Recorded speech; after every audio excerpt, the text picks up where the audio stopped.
సోమిరెడ్డి గారు, పెద్దలు గౌరవనీయులు మాజీ శాసనసభ్యులు సత్తన్న సంగారెడ్డి గారు, వేదికపైన ఆశీనులైన ఆదర్శ్ రెడ్డి గారు కార్పొరేటర్, వేదికపైన ఆశీనులైన కౌన్సిలర్ అందరికీ, మాజీ కౌన్సిలర్లకు, శంకర్ యాదవ్ గారికి నా మిత్రుడు అందరికీ పేరు పేరున ధన్యవాదాలు తెలియజేస్తూ, ఈ సభలో ఆశీనులైన మహిళా సోదరిమణులకు, సోదరులకు, అందరికీ, యువకులకు అందరికీ, మా దేవన్న గారికి అందరికీ పేరు పేరున నేను ధన్యవాదాలు తెలియజేస్తా ఉన్నా.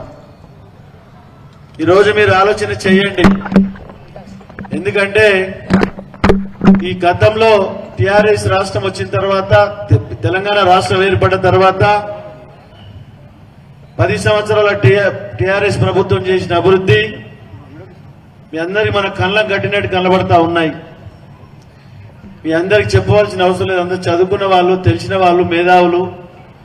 మీరే 10 మందికి చెప్పి మీరు చెప్పే అర్హత కలిగిన వారు ఉన్నారు మీరందరూ. కాబట్టి నన్ను 2014లో, 2018లో, 2023లో 3 సార్లు హ్యాట్రిక్ గా నన్ను ఎమ్మెల్యేగా గెలిపించినందుకు మీకు శిరస్సు వంచి నమస్కరించుకుంటూ ధన్యవాదాలు తెలియజేస్తా ఉన్నా. ఎందుకంటే ఈరోజు 6 నెలలు, 4 నెలలు, 5 నెలలు పడ్డట్టుంది ప్రభుత్వం, కొత్త ప్రభుత్వం ఏర్పడి, కాంగ్రెస్ ప్రభుత్వం. ఇంత వ్యతిరేకత అనేది మేము కూడా 25-30 సంవత్సరాల నుంచి రాజకీయాలలో ఉన్నాం. కానీ చాలా ప్రభుత్వాలు వచ్చినాయి, చాలా ప్రభుత్వాలు పోయినాయి. కానీ ఇంత వ్యతిరేకత ఎప్పుడు చూడని విధంగా ప్రజలకు మోసం చేసి ప్రభుత్వాన్ని ఏర్పాటు చేసి ఈరోజు డ్రింకింగ్ వాటర్ కానీ, సాగునీరు కానీ, కరెంటు కానీ ఒకటిగా చెప్పుకుంటూ పోతే చాలా ఇబ్బందులు జరుగుతూ ఉన్నాయి. దాన్ని ఆలోచన చేసి ఈరోజు పార్లమెంట్ ఎలక్షన్లో మన అభ్యర్థి, పార్లమెంట్ అభ్యర్థి వెంకట్రామరెడ్డి గారు, బీఆర్ఎస్ పార్టీ నాయకుడు కేసీఆర్ గారు బలపరిచి మనకు మెదక్ పార్లమెంట్ సభ్యునిగా మన మధ్యనకు పంపడం జరిగింది. ఆయన ఎక్కడో కాదు, మన తెల్లాపూర్ మున్సిపల్లో రాజపుష్పాల్లోనే ఉంటాడు ఆయన. వాళ్ళ ఫ్యామిలీ మెంబర్స్ మొత్తం ఇక్కడ కూతేస్తే వలుపుతాడు అక్కడ ఆయన. కాబట్టి దయచేసి భారీ మెజారిటీతో మీరు గెలిపించినట్టయితే ఈ ప్రభుత్వం చేసిన మోసాలు, అరాచకాలకు గుణపాఠం చెప్పిన వాళ్ళం అవుతాం. కాబట్టి లేకపోతే సమర్థించిన వాళ్ళం అవుతాం. ప్రభుత్వం ఏ డిసిషన్ తీసుకున్నా దానికి సమర్థించిన వాళ్ళం అవుతాం. కాబట్టి ప్రజా కోర్టు తీర్పును అందరూ శిరసు వంచవలసిందే. దాన్ని దృష్టిలో పెట్టుకొని మీరు అందరూ ఆలోచన చేయాలని మనవి చేస్తా ఉన్నా.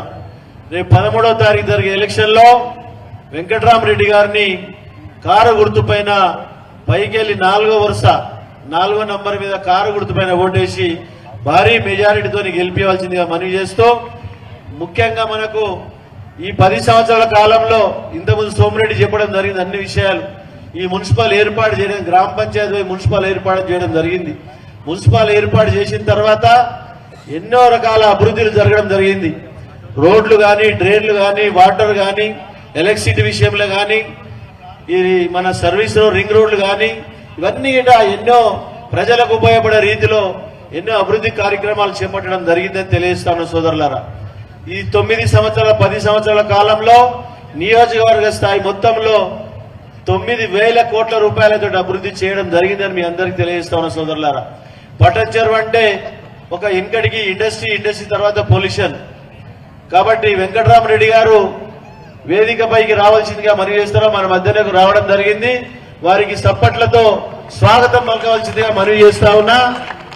టైం అయిపోతున్నది, తొందరగా రావచ్చి మీరే మాట్లాడారు. వెంకట్రామరెడ్డి గారు ఏమైందా, వాటర్ జర మెల్లగా రమ్మని.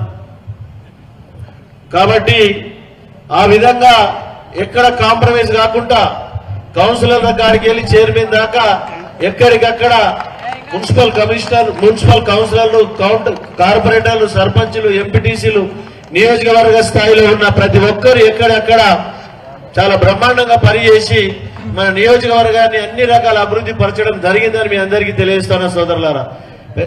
మన వెంకట్రామరెడ్డి గారు మన ప్రాంతంలో మన మన సంగారెడ్డి కానీ ఉమ్మడి మెదక్లో కానీ 11 సంవత్సరాలు ఈ ప్రాంతంలో ఓ ఐఏఎస్ ఆఫీసర్ కలెక్టర్ గా పనిచేసినటువంటి ఒక వ్యక్తి వెంకటరామరెడ్డి గారు.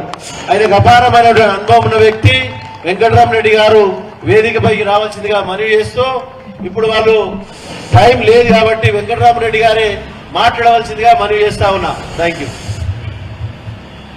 జై తెలంగాణ. కేసీఆర్.